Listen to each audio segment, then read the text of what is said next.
Hi everyone, Ms. Shames here, and I'm back and I'm going to teach you how to add fractions using the strategy of finding equivalent fractions. We'll be using an area model. But today the difference is going to be that our sum, which means the answer in the addition sentence, is going to be between 1 and 2 wholes.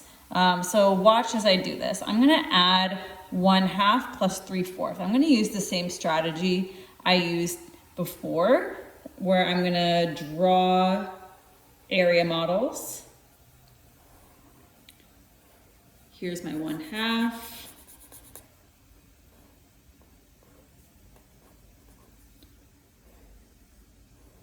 I use a vertical line for my 1/2, and I'm going to use horizontal lines for my 3/4.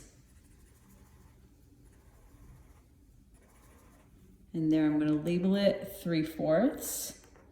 And then the same horizontal lines I drew on my second model, I'm going to draw on my first model. This makes sure that I'm partitioning the two models into the same size and same number of parts. And then the vertical line I drew on the first model, I'm going to draw on my second model. So now I can see that 1/2, I found an equivalent fraction. I now have 8 parts, and 1/2 is equivalent to 4/8.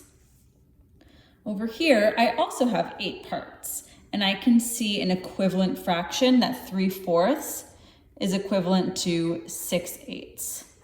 So now I can add my 4/8 plus 6/8, which gives me 10/8. But something you might notice about 10/8 is that the numerator is greater than the denominator, which means that this fraction is a fraction greater than 1.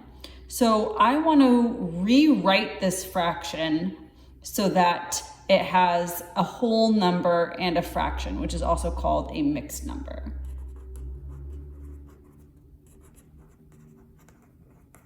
So I'm going to take my 10/8.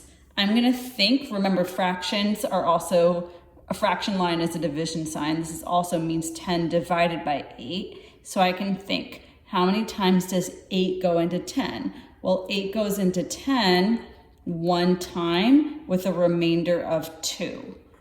And the denominator stays the same. So it's 1 and 2/8.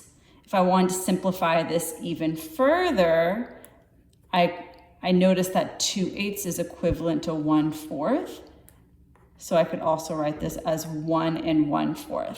So the main way that adding fractions where the sum is between 1 and 2 is different than adding fractions where the sum is less than 1 whole is that once I add my fractions together, I'm going to want to rewrite my fraction greater than 1 as a mixed number. That's the main difference. That's going to help us see how many wholes and then what fraction we have when we combine these two fractions.